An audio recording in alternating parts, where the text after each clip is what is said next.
Hi everyone, it's Paul at the Garland County Library, and October is LGBT History Month, and in observance of that, I am here with Robert Haness, who is the president of the Hot Springs LGBT Alliance, and he's here to give an overview about the history of the LGBTQ plus community, define some terminology, discuss issues, and share some resources to learn more. So if you enjoyed this video, as most of our videos are, this one's recorded, and it'll be available after this broadcast on our Facebook page and YouTube channel. And now our Twitter. This is actually one of the first ones we're also live streaming to Twitter. So welcome, Mr. Hannes. So I'm going to let you take over, and I'll tune back in at the end if we have any live questions or comments. Okay, well, thank you, Paul. I want to thank Paul for inviting me to do this podcast today. I'm really excited about sharing some information about the LGBT community, not only in Hot Springs, but issues in Arkansas and issues nationally. I'm going to be talking today about the Alliance, the Hot Springs LGBT Alliance, the history, the purpose, and some activities that we have participated in this year, which have not been very many because of the COVID situation, which we hope is sort of turning the corner, and we're going to be able to get back to live gatherings because that's what we really enjoy doing. I'm going to talk about the history of gay activism. Then we'll talk about some terminology. There's a lot of confusion out there, both within the community and outside the community, in terms of what words mean and what the definitions of words are. So I have a whole list of terms that are used in the gay community. I'm also going to talk about the Trevor Project, which is essentially an organization that deals with youth 25 and younger, and they're very active in Arkansas as well as nationally. I'm going to be talking about the Human Resources Campaign. That's a national organization that fights, leads the way in fighting for equality and justice for LGBTQ plus people. And then I'm going to talk about our own Hot Springs AIDS Resource Center, also known as the Tuggle Clinic, and the services they provide for people who are struggling with HIV, AIDS, and their caregivers and family members. And then I'm going to talk a little bit about some legal issues, both in Arkansas, and then I'm going to talk some about the Equality Act, which is pending in Congress at this time. And then at the end, we have a slide that will show you how you can become a member of the Alliance, and how you can get access to our closed Facebook page. You want to show the logo? And that's us, the Hot Springs LGBT Alliance. The history of the Alliance, the current group in its current incarnation, actually began as the Hot Springs Gay Pride. You can put me back on. Around 2010. Initially, the main function of the group was socially oriented, mainly because the last gay bar had closed here in Hot Springs, and there were no social outlets for gay people to gather socially, interact socially. One of the main purposes of the, at the beginning of, it was called Hot Springs Gay Pride. And we're not ready for that slide yet. One of their main purposes was to build a float to participate in the Little Rock Gay Pride Parade, which happens in, it did happen in June, and now it's been moved to October. And actually the second year that Gay Pride, that Hot Springs Gay Pride entered a float, they actually won second place. I'm sorry, they won first place, just the second year of their existence. My husband and I moved here from Atlanta in December of 2012. I grew up in Hot Springs, but I left for college and basically just came home for Thanksgiving, family reunions, and those kinds of things. Once we moved here, I heard about this group from some friends, and my husband and I went to a meeting, and we decided to get involved. By then, the group had really gotten a lot smaller. There had been some discord within the gay pride group, and some members had dropped out. So it was a much smaller group than at the beginning. But that group had been working on a charter that was never finished. In January of 2016, the current bylaws of the Hot Springs LGBT Alliance were adopted, and in 2019, we became a 501c3 charitable organization. The name was changed to reflect the group's ongoing effort to expand our outreach within and beyond our community. We have an 8-member board elected by the membership. We have about 400 people on our email list and around 1,500 people that have access to our closed Facebook page. And I'll explain at the end of the presentation how you can become a member of the Alliance. The purpose of the Hot Springs LGBT Alliance is to develop and maintain a sense of community and awareness of, about, and for lesbian, gay, bisexual, and transgender persons and their allies throughout Garland County and the surrounding area. We aim to accomplish this through organizing social programs, service projects, educational opportunities, and outreach efforts to aid our community and celebrate our diversity. We seek equal opportunity to participate in our community at large and to be of service to those who believe we are all members of one family. We welcome all who share and support our purpose to join our organization.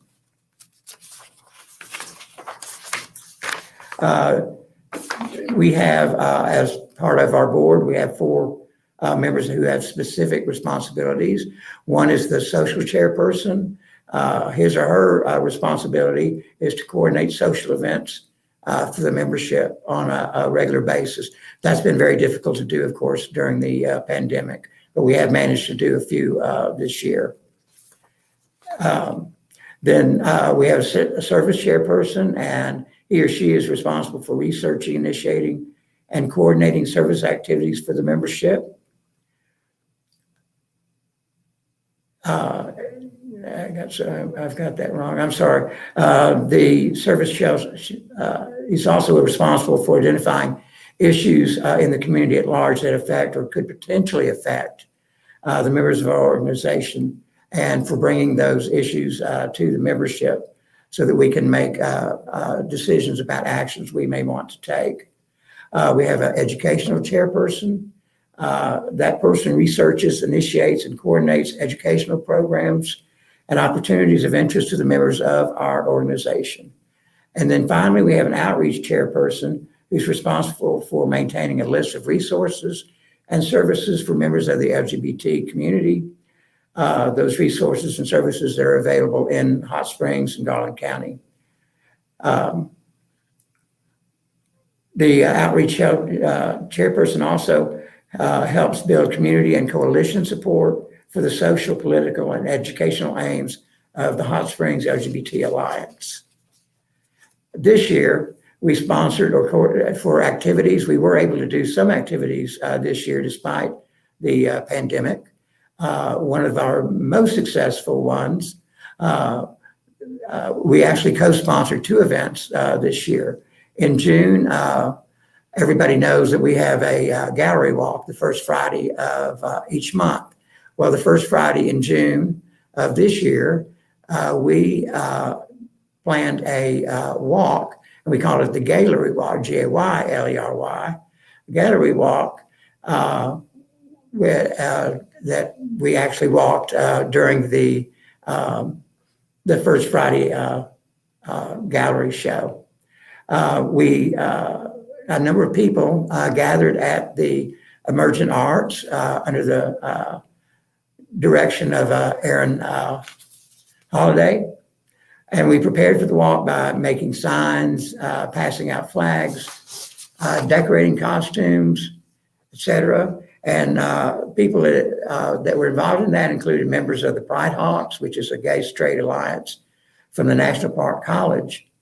About 250 to 300 people walked from Merchant Arts along the sidewalk on the business side of Central Avenue, then crossed over to Exchange Street and continued walking to the Superior Bathhouse Brewery. As the walk was in progress, many people who were standing on the sidewalk or participating in the gallery walk itself actually joined in the walk. We were very excited about that. And we have some pictures of that walk that Paul can show now.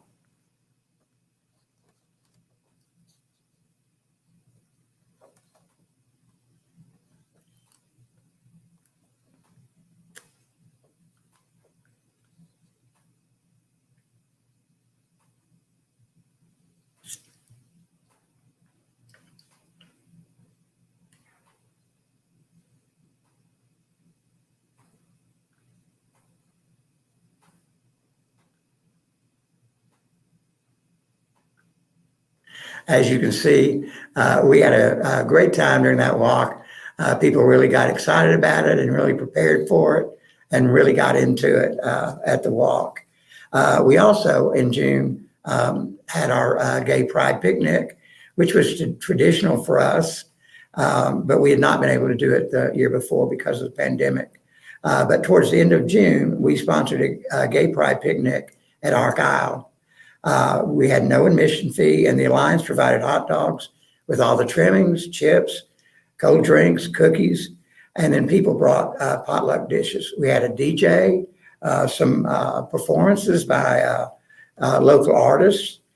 People were swimming. We played games, and about 250 people and their families participated. So we had children as well as adults there, and it was a family-friendly event. In the past, we've had social events including potlucks, movie night, game night, and other outings. We've had educational programs including presentations by transgender individuals. We had a presentation by an intersex woman and other programs of interest to our community. We maintain a list of gay-owned or gay-friendly professional services and businesses on our website, and you'll see that website at the end of the program. We also do some volunteering. We have a group that volunteers at Jackson House every month to serve lunch. And we also have participated in several educational programs at National Park College. Now I'm going to talk about the history of gay activism. I don't remember if we have a slide for that. I don't think we do. I'm going to do this fairly quickly. This is not a comprehensive history, obviously. In 1950, the first actual gay group formed. It was called the Mattachine Society.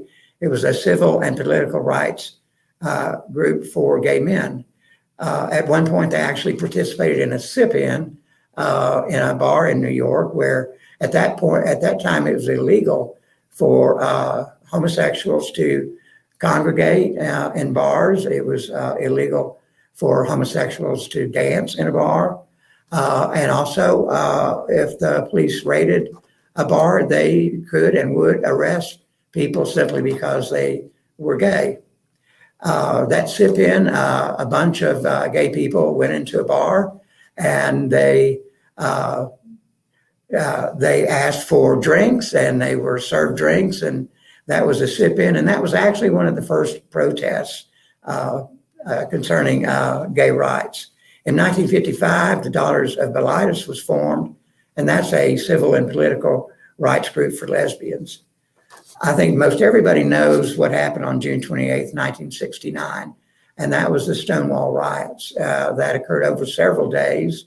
It included gay men, lesbians, drag queens, transsexuals, a bunch of diverse people. Most people now say that that was not a riot, that was actually an uprising. It was really the first time that a large group of people had demonstrated and fought for civil rights. There had been demonstrations in San Francisco and LA earlier, but they were much smaller in scope. The next year, in June 1970, was actually the first Gay Pride Rights Parade in New York City. In 1973, the American Psychiatric Association removed homosexuality as a mental disorder in the Diagnostic Statistics Manual. That was a major victory for homosexuals. Prior to that time, gay men, lesbian women could be sent to asylums, institutions. They were subjected to electrotherapy shocks. They were subjected to aversion therapy. They were subjected to, some people were subjected to lobotomies, all in the belief that that would cure somebody of homosexual, being homosexual. That, of course, is not true. And the Psychiatric Association had basically considered homosexuality a mental disorder. So in 73, when they removed that, it was no longer any kind of mental disorder or malady. October of 1979, 75,000 people participated in the National March on Washington for Lesbian Gay Rights. In 1981, GRID, G-R-I-D, Gay-Related Immune Deficiency Disorder, was first diagnosed in San Francisco. Most people had no idea what that was. It took, the CDC was working on that, at first it was considered and called the gay disease because only gay men seemed to be coming down with what was then called GRID. However, when non-gay cases started appearing, then the terminology became AIDS, AIDS. It was no longer referred to as the gay cancer. In March, I'll talk more about HIV and AIDS in a bit. In March of 1982, Wisconsin became the first state to outlaw discrimination on the basis of sexual orientation. October of 1987, hundreds of thousands, excuse me, of activists took part in the National March on Washington to demand that President Reagan address the AIDS crisis. Up until that point, President Reagan had not even mentioned AIDS. AIDS had been ravaging the gay population, the gay male population, and those drug users for 7 years by then, and many, many people had died. Hundreds of people, hundreds of thousands, not hundreds of thousands, tens of thousands of people died of HIV AIDS in the early years. There was no treatment and there was no cure. It was a fatal disease at that time. In December of 1993, President Clinton instituted the Don't Ask, Don't Tell program in the military. That was designed, Clinton had ran on one of his promises was to work to enhance, not enhance, but actually start working on gay rights. This was a very watered down version of that because of political reasons. He was not able to go as far as he wanted. So the Don't Ask, Don't Tell was the strategy that was put in place. What that meant was in the military, this only pertained to the military. In the military, superior officers could not ask you whether you were gay or lesbian, and you did not have to tell. That was not a very successful program, and it was later dropped. In 1996, DOMA, the Defense of Marriage Act, was enacted. That was a major setback for any kind of gay rights. DOMA stated that No state was required to recognize a same-sex marriage from another state. In 2000, Vermont became the first state to recognize civil unions for homosexual couples. That civil unions, that was not marriage, and it did not have the same benefits of a actual marriage, a legal marriage. In 2003, in Lawrence versus Texas, the U.S. Supreme Court ruled that homosexual acts were not illegal. That, of course, was a major movement towards gay rights in the United States. What that did is it allowed gay homosexual couples to get married in any state in the country. No state could deny marriage to homosexual couples. In 2004, Massachusetts became the first state to actually legalize gay marriage. And then in June 26, let me back up. In 2003, in the Lawrence versus Texas case, the ruling was actually that homosexual acts were not illegal. Prior to that, they were illegal. The fact of being homosexual was against the law, and you could be imprisoned for being a homosexual. The major change came in June 26, 2015, when the U.S. Supreme Court legalized same-sex marriage throughout the country. Next, I wanted to go through some terminology, and I'm going to talk a little bit about it, and then we're going to have not yet for that. Homosexual, the definition of homosexual is having a sexual orientation to persons of the same sex. Heterosexual is having a sexual orientation to persons of the opposite sex. That's pretty simple and pretty cut and dried. Prior to that, Dr. Alfred Kinsey and others did a major study, later called the Kinsey Scale, where they developed a continuum from 0 to 6 of sexuality, 0 being exclusively heterosexual, 6 being exclusively homosexual. But it was a continuum, so people could find themselves anywhere along that line from entirely or exclusively heterosexual to exclusively homosexual. And if you think about the midpoint of that line, around 5, that would be where bisexual people would most identify. A Gallup poll in 2020 reported that 5.6% of the total population of the United States self-identified as LGBT. Out of this percentage, 54.6% identified as bisexual, 24.5% as gay, 11.7% as lesbian, and 11.7% as transgender. It's interesting if you look at the generational divide.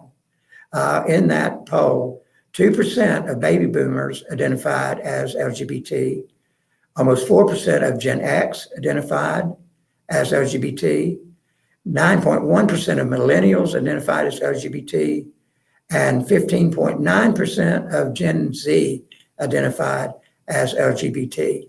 That was a huge increase in the Gen Z generation. Let me talk a little bit about sexual orientation versus gender identity, because that gets very confusing. The Human Rights Campaign defines sexual orientation, and it's not sexual preference, sexual choice, or lifestyle. It's an orientation. It's innate. Almost universally, scientists believe that people are born with their orientation, whether it be homosexual, heterosexual, or bisexual, or whatever. But the HRC defines sexual orientation as an inherent or immutable, enduring emotional, romantic, and sexual attraction to other people. In other words, who you were attracted to or wanted to be with. So that's sexual orientation. Gender identity is different. Gender identity is defined as one's innermost concept of self as male, female, or a blend of both, or neither. That's how individuals perceive themselves and what they call themselves. In other words, an individual's personal sense of having a particular gender. Everyone has a sexual orientation, including asexual. Every single person has an orientation for sex. However, gender identity can be fluent, and we'll show that now with a definition of terms. And Paul, if you would now show that slide with terminology. Now I'm going to go over this quickly.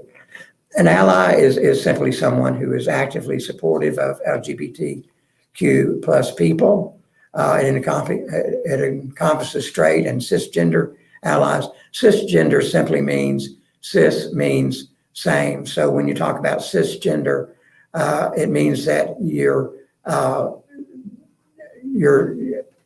identity, you identify as a male and you have the genitalia of a male, or you identify as a female and you have the genitalia of a female. That's what cisgender means.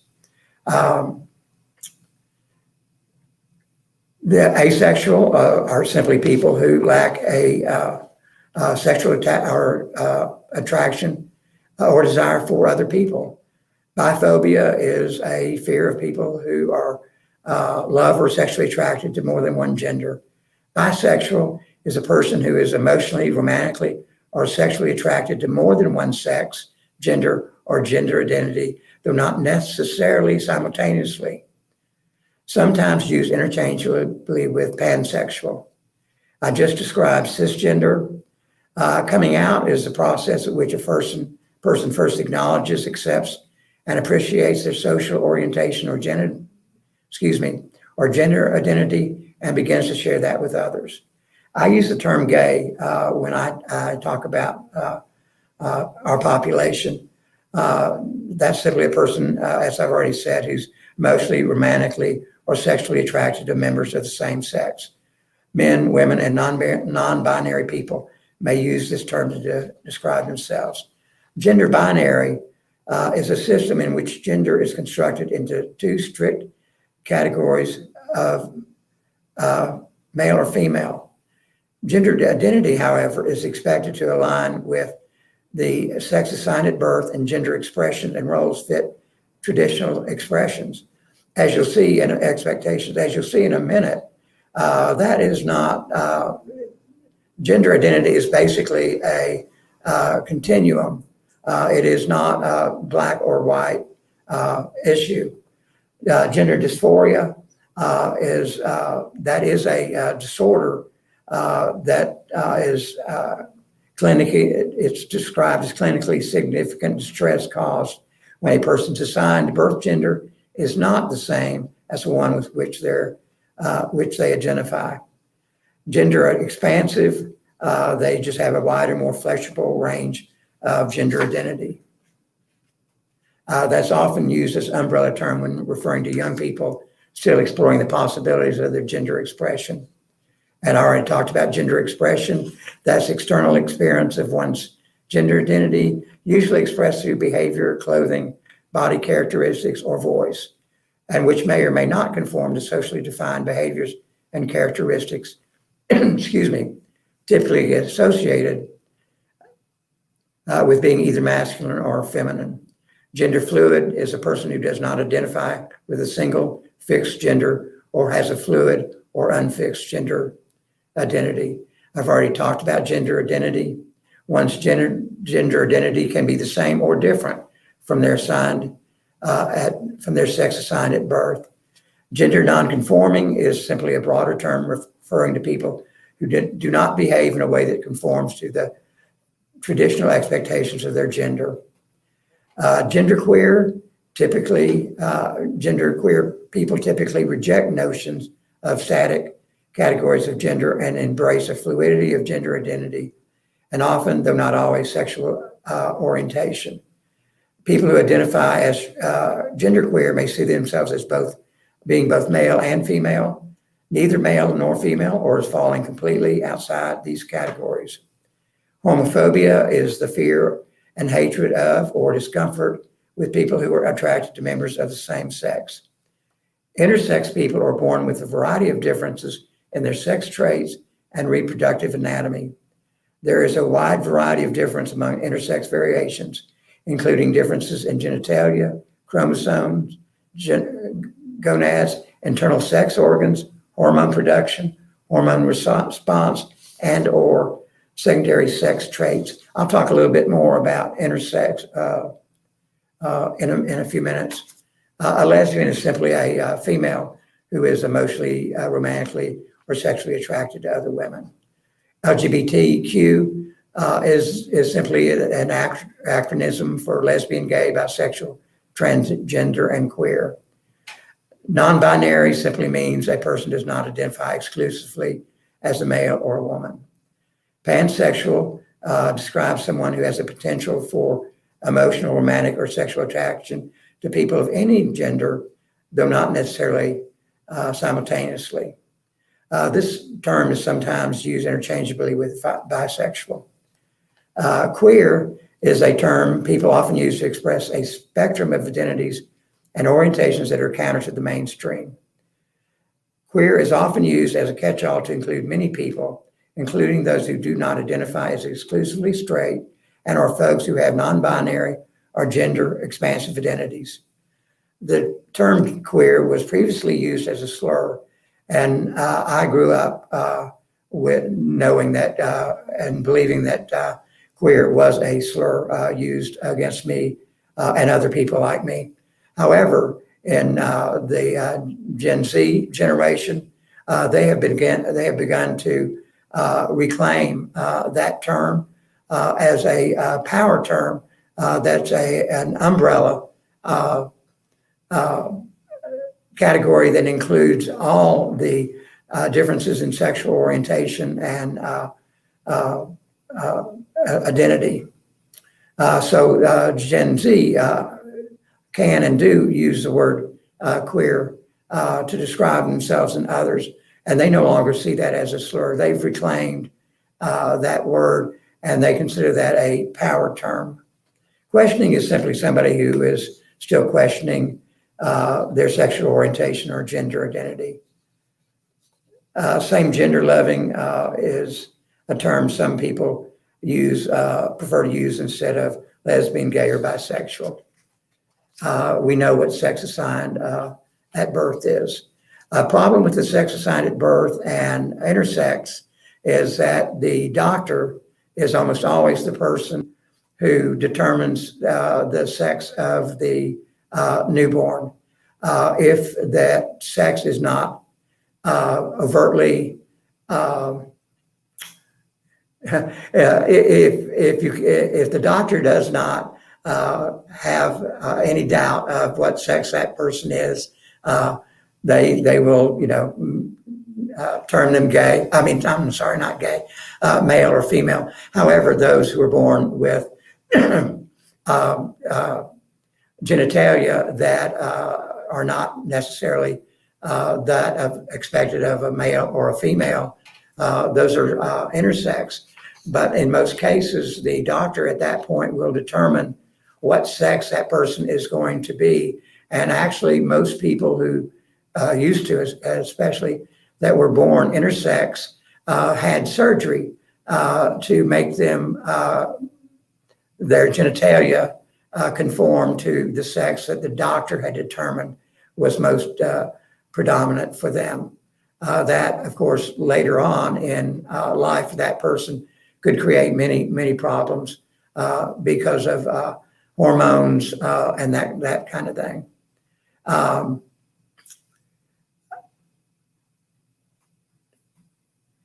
Transgender sexual orientation, I've already talked about that. Transgender, that's an umbrella term for people whose gender identity and or expression is different from cultural expectations. Being transgender does not imply any specific sexual orientation.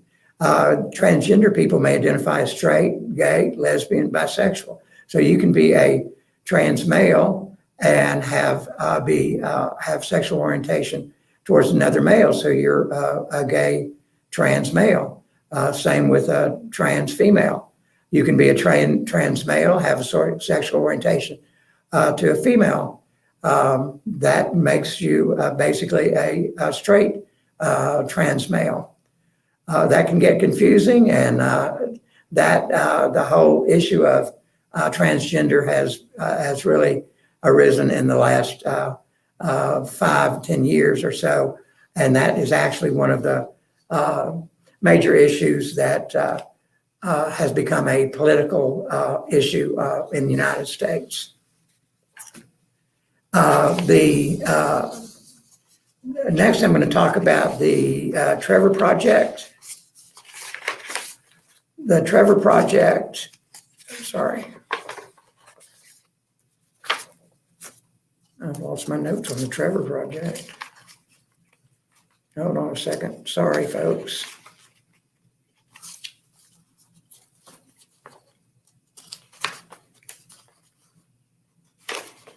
I have a page missing or something. I apologize for that, but the Trevor Project focuses on youth that are younger than 25. And they in particular focus on ending suicide among LGBTQ plus youth. There is a much higher rate of suicide among that age group who may be LGBTQ plus. I had a whole bunch of statistics about that, and I am really upset that I have misplaced that. But there is a huge difference in the way, for those, I'm going to have to wing this because I don't have my notes. There's a very big difference when you look at depression, suicidal ideation, homelessness, drug abuse, bullying, other issues for those who are either identify or are perceived as lesbian, gay, bisexual, transsexual, or any of the other substructures. One statistic that I do remember is almost 28% of gay, I'm just going to use the term gay, of gay youth have actually attempted suicide versus only 6% of their peers. The percentage of LGBTQ youth who experience depression is much higher than those of their peers. The same with homelessness. Homelessness occurs most frequently when young people declare their identity, orientation, or are outed by someone else. And oftentimes their family will actually kick them out and they become homeless and they're on the streets. That, of course, puts them at great danger. The Trevor Project, their main focus is on ending suicide among LGBTQ youth. And this slide shows 4 areas that are of help. There's a lifeline that if a person is thinking about suicide, they can call that number and get help 24/7. They have a text program where you can text to a number and you can actually chat. You can actually talk to a counselor via a text message. They have a chat function where it's online instant messaging with a Trevor chat counselor. Trevor Space is a social networking site for LGBTQ youth under 25 and their friends or allies. And then suicide prevention and general information. You can get that by going to the trevorproject.org/resources.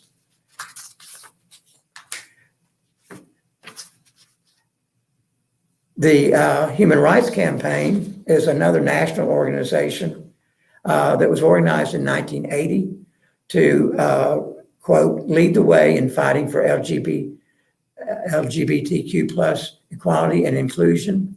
HRC's work centers on three pillars of action to end discrimination and fight for change at every level. One is mobilizing equality voters nationwide. In other words, getting out the vote. The second is educating the public and the community about LGBTQ plus issues. And third is advancing pro-equality policy and litigation at the national, state, and community level. Over the last several years, HRC has launched a campaign called Project One America. It's a comprehensive campaign to dramatically expand LGBTQ plus equality in the South through permanent campaigns in Alabama, Mississippi, Arkansas, and Texas. As I don't want to hurt anybody's feelings, and I don't want to seem judgmental, but the South seems to be much more conservative and have much stronger opinions concerning LGBTQ issues. So this Project One America is specifically aimed at some of the southern states to try to change people's hearts and minds. And I'll talk a little bit more about the state of affairs in Arkansas in a little bit later. And this is the slide for the HRC. And if y'all can't read that, Eric Reese is a state director. His email address is eric.reed@hrc.org.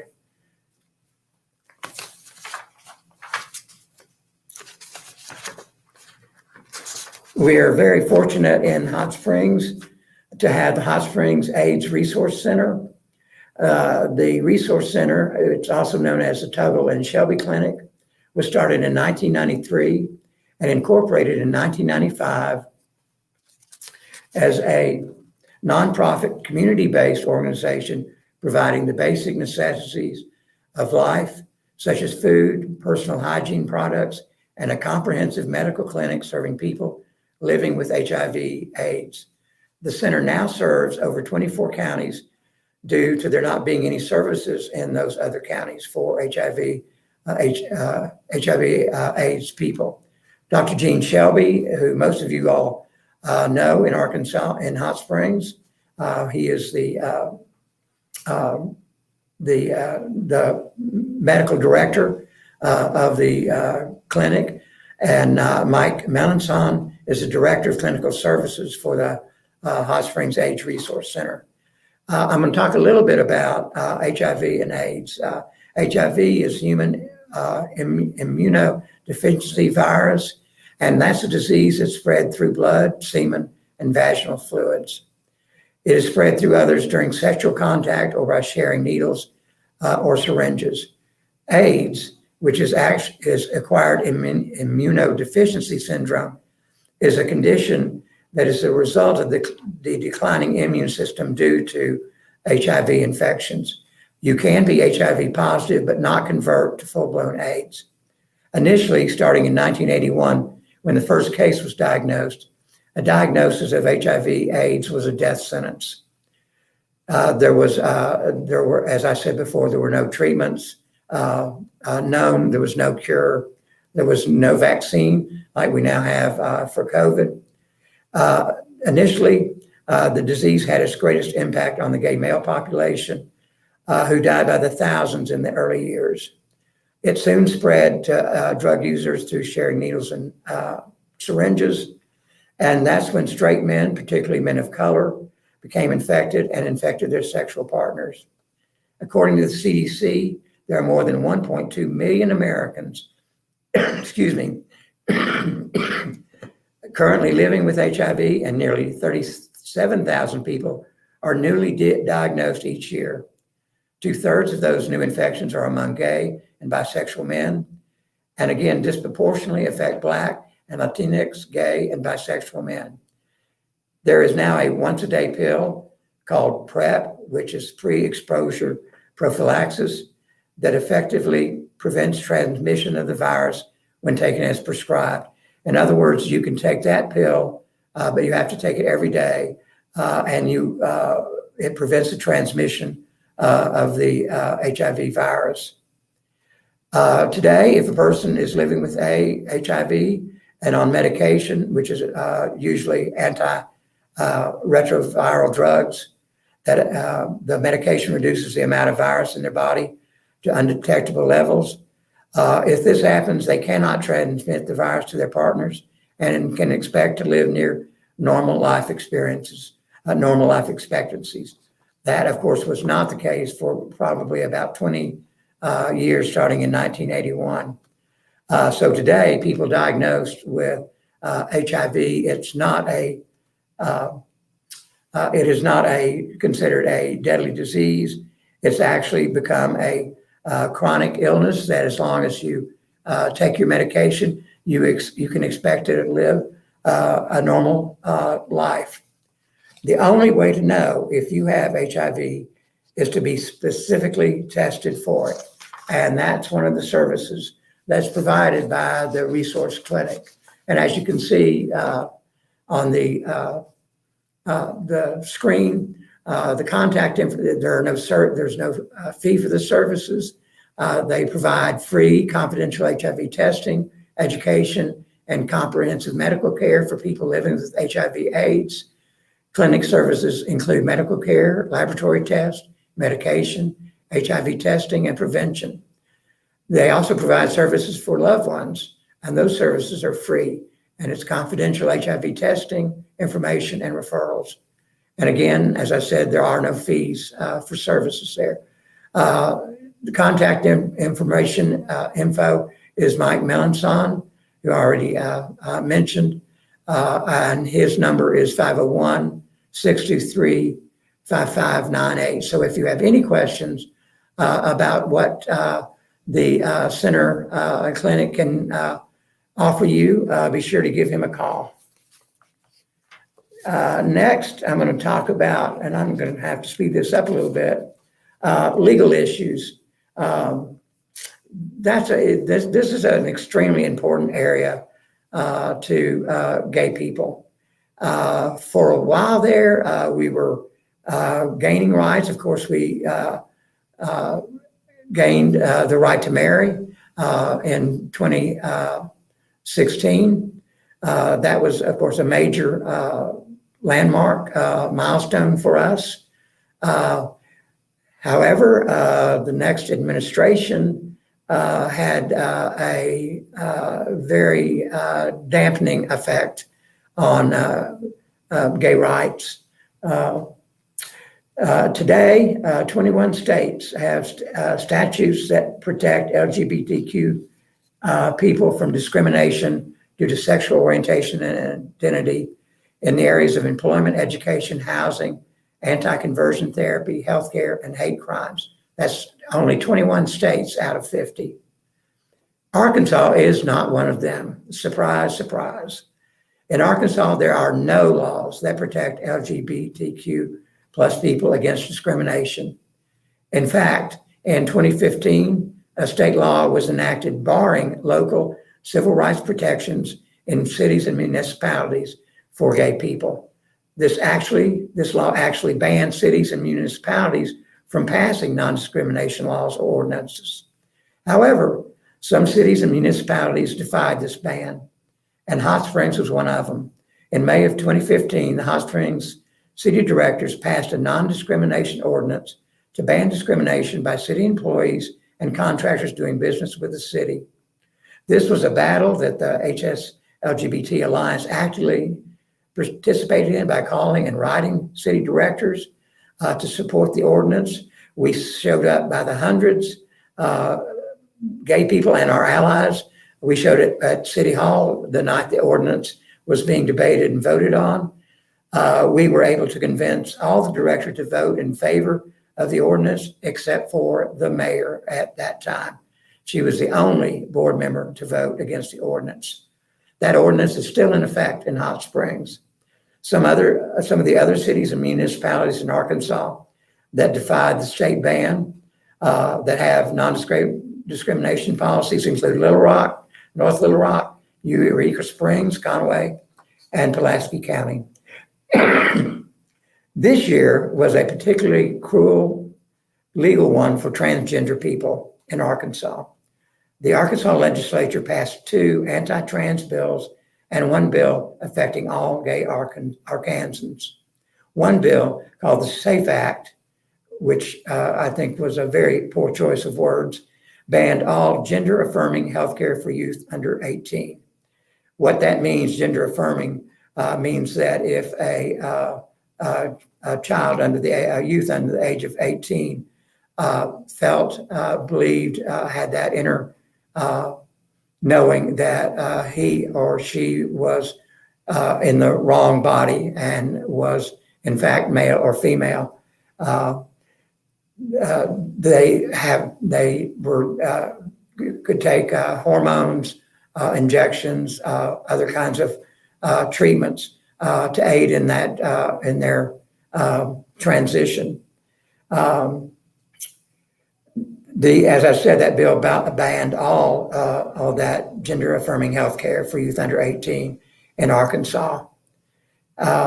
In July, a district judge blocked the implementation of this bill. And the Attorney General, of course, the Attorney General's office appealed that action. However, that bill has not gone into effect at this point. Another law enacted banned transgender individuals from participating in opposite sex sports events. This bill did go into effect in July. What that means is if you're a transgender, if you're a trans male, you cannot participate in male sports activities. If you're a trans female, you cannot participate in female sporting activities. That bill went into effect in July. Another bill was enacted granting religious exemptions for medical personnel, clinics, hospitals, and others to actually refuse to treat gay people. Any doctor, any nurse, any clinician, any rehab center could, under that law, deny treatment simply on the basis of a person's sexual orientation or gender identity. I am not certain of the status of that bill right now. I think it went into effect in July, but I'm not sure about that. I'm sure it's going to be legislated. I'm sure that there will be lawsuits brought against that bill also. Right now, today, it is still the case in Arkansas, and most people do not know this, that LGBTQ plus people can be fired, denied employment, denied housing, denied public accommodations simply because they are gay. For no other reason. You don't have to state any other reason. If I went to rent an apartment and the person that I wanted to rent from found out I was gay, he or she could deny me the ability to rent that apartment simply because I was gay. The next thing, which is of prime importance to us all over the country, is the Equality Act. The Equality Act is common sense legislation with strong bipartisan support. 76% of all Americans agree it's time to protect LGBTQ people from discrimination. This includes majorities in every political party and religion. Groups from faith leaders to big business to veterans also show strong support for the Equality Act. The bill passed in the House earlier this year in a bipartisan victory, and the Senate held a historic hearing on it in March. Senate Majority Leader Schumer has indicated his commitment to working across the aisle to getting it passed and sent to President Biden, who has expressed his eagerness to sign it into law. As this year's legislative sessions have shown us, discrimination is real and pervasive. The need for protections is urgent, and poll after poll shows that the American people are ready for these protections. The Equality Act, actually, you can read it here, it bans, it prohibits discrimination based on sex, sexual orientation, and gender identity in all those areas that I talked about. Specifically, the bill defines and includes sex, sexual orientation, and gender identity among the prohibited categories of discrimination or segregation. The bill goes on to define, expands the definition of public accommodations.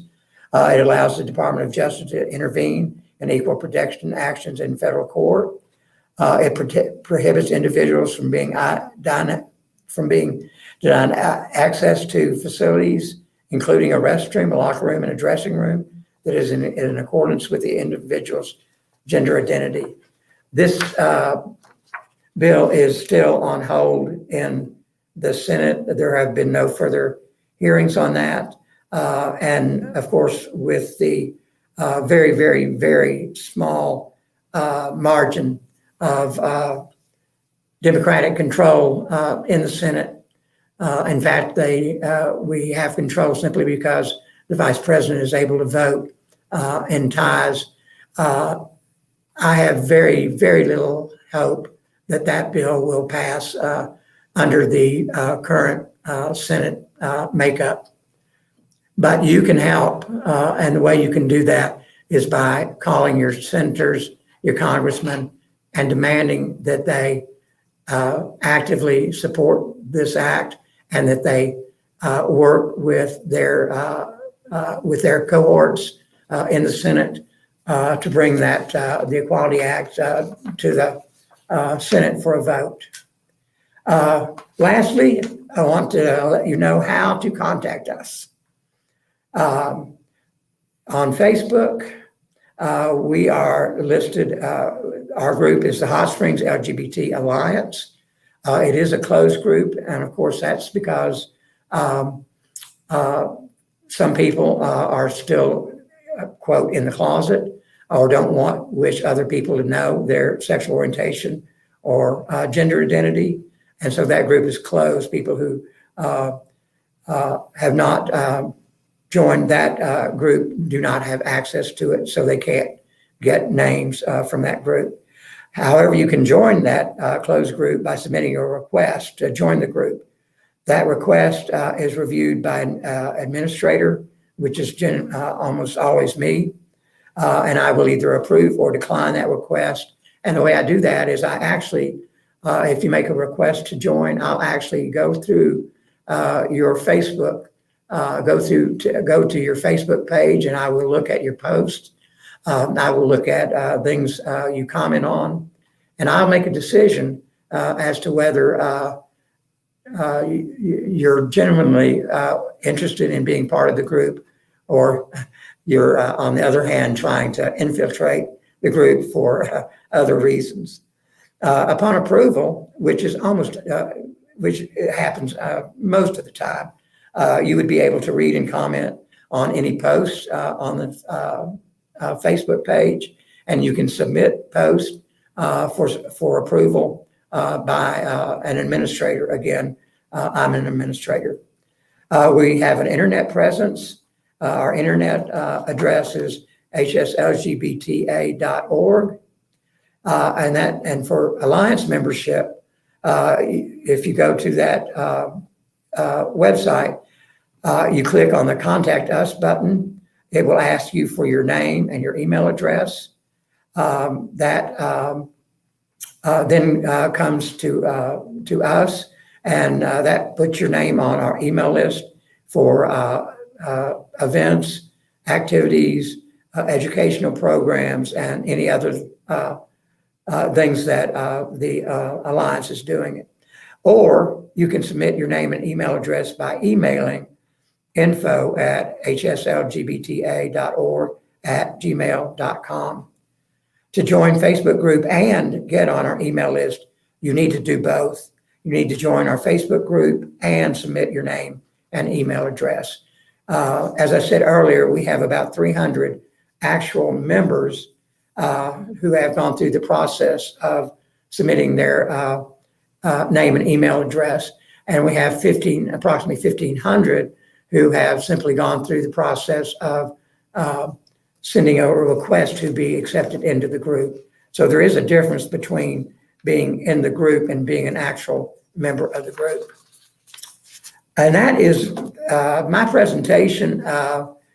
I'm very grateful to the library for sponsoring this podcast. I hope that you all, hopefully that you learned something new. Hopefully may have changed some minds of people. Hopefully we will gain some members to our group.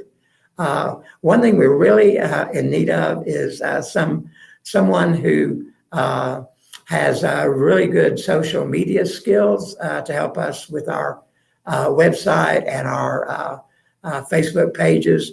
If you're interested in that and we can pay for that service, you can send an email to that email address I gave you earlier, and I or another board member would contact you. So if you send that email to our Gmail address, we certainly appreciate that. And that's all I have, and I really appreciate you taking the time to listen to this. I hope you didn't drop out after the first 5 minutes. I've enjoyed being here, and I've enjoyed making this presentation. So, Paul, I want to thank you for your invitation. Absolutely. Thank you for joining us.